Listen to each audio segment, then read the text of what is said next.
Sulphur. হোমিওপ্যাথিতে এই নামটা শোনেননি এমন মানুষ শায়দ খুব কমই আছেন, কিন্তু নামটা যতটা পরিচিত, এর কাজ ততটাই গভীর আর কিছুটা রহস্যময়ও বটে। তো এটা ঠিক কিভাবে কাজ করে? চলুন আজ আমরা কয়েকটা বাস্তব গল্পের মধ্যে দিয়ে সালফার আসলে কি আর এর পিছনে দর্শনটাকেই বা কি সেটা খুব সহজ করে বোঝার চেষ্টা করি।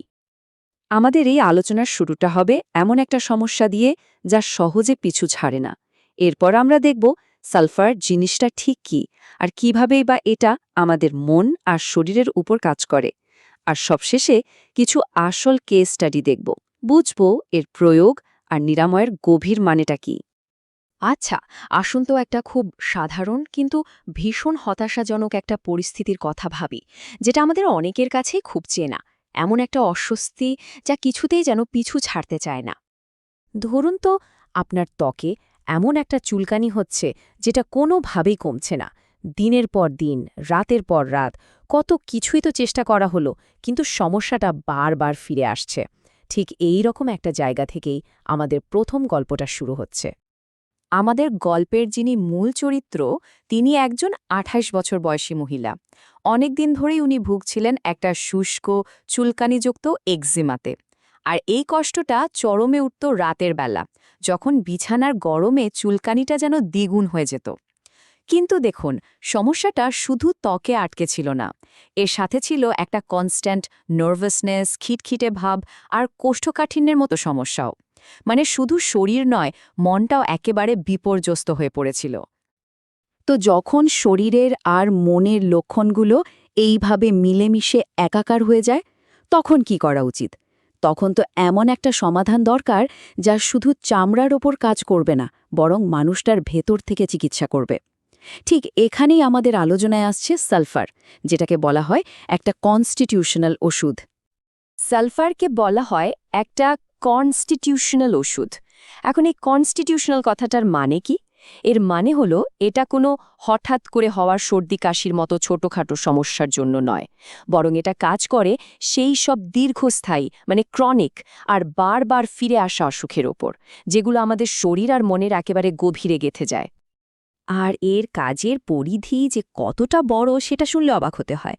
মানে একদিকে যেমন ত্বকের ক্রনিক এক্সিমা, সোরিয়াসিস, তেমনি অন্যদিকে হজমের সমস্যা, ধরুন অ্যাসিডিটি বা কোষ্ঠকাঠিন্য, এমনকি ইউরিনারি ইনফেকশন বা হরমোনের সমস্যাতেও সালফারের ব্যবহার দেখা যায়। এখান থেকেই বোঝা যায় হোমিওপ্যাথির শরীরকে আলাদা আলাদা পার্টসের যোগফল হিসাবে দেখে না, বরং পুরো মানুষটাকে একটা ইউনিট হিসাবে দেখে।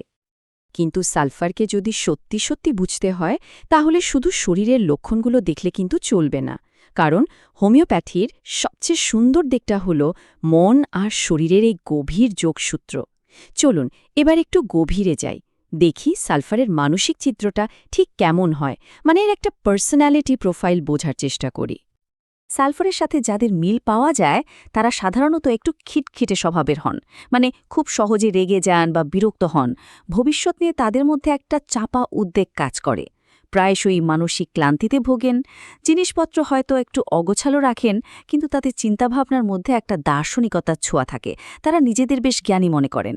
আমাদের প্রথম গল্পের ওই মহিলাটির কথা মনে আছে?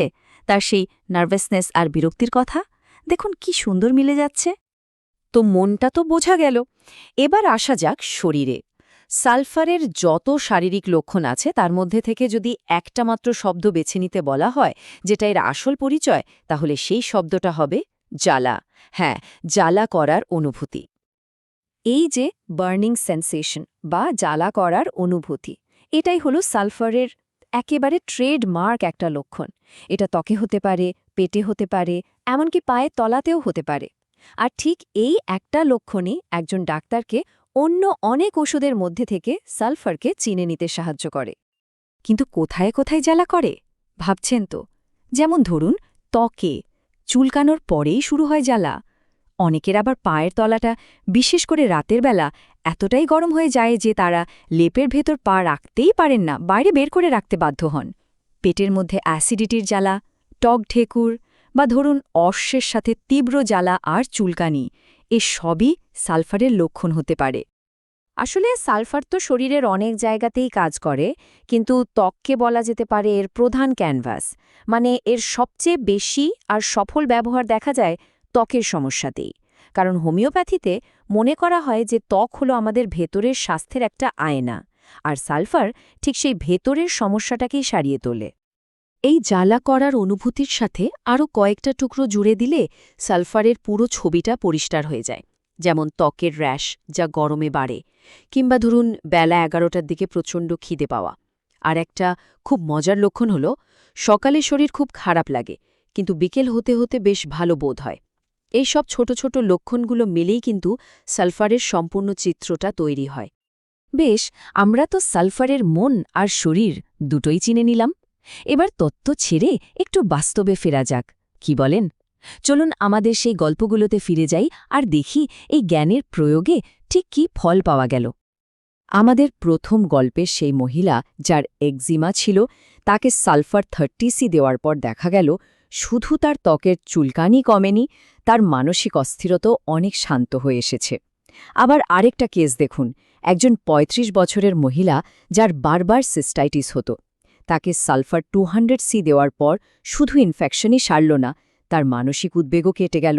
মানে দুটো ক্ষেত্রেই শুধু রোগের চিকিৎসা হয়নি, চিকিৎসা হয়েছে পুরো মানুষটার। তবে কোন শক্তির বা পোটেন্সির সালফার ব্যবহার করা হবে সেটা কিন্তু পুরোপুরি নির্ভর করে সমস্যার ধরনের ওপর। যেমন হঠাৎ করে হওয়ার সমস্যার জন্য কম শক্তির ওষুধ হয়তো কয়েক ঘন্টা পর পর, আবার ক্রনিক বা দীর্ঘস্থায়ী সমস্যার জন্য মাঝারি শক্তির ওষুধ দিনে একবার বা দুবার। আর কনস্টিটিউশনাল ট্রিটমেন্টের ক্ষেত্রে উচ্চ শক্তির ওষুধ হয়তো সপ্তাহে মাত্র একটা ডোজ। একটা খুব ইন্টারেস্টিং ব্যাপার হলো হোমিওপ্যাথিতে কোনো ওষুধ একা একা কাজ করে না। এদের নিজেদের মধ্যে একটা সম্পর্ক আছে, একটা ইকোসিস্টেমের মতো। কিছু ওষুধ আছে যারা সালফারের কাজকে আরও এগিয়ে নিয়ে যেতে সাহায্য করে, মানে কমপ্লিমেন্ট করে। আবার কিছু ওষুধের সাথে সালফারের লক্ষণের অনেক মিল পাওয়া যায়। চিকিৎসার জন্য এই সম্পর্কগুলো বোঝাটা কিন্তু খুব জরুরি। এতক্ষণ তো আমরা সালফারের লক্ষণ আর তার প্রয়োগ নিয়ে কথা বললাম, কিন্তু এর আসল গুরুত্বটা যদি বুঝতে হয় তাহলে আমাদের নিরাময়ের ধারণাটাকে আরেকটু বড় করে দেখতে হবে। আসলে সালফার শুধু একটা ওষুধ নয়, এটা একটা দর্শন। সালফারকে প্রায় বলা হয় পথ পরিষ্কারকারী বা পাথ ক্লিয়ারার। এর মানে কি?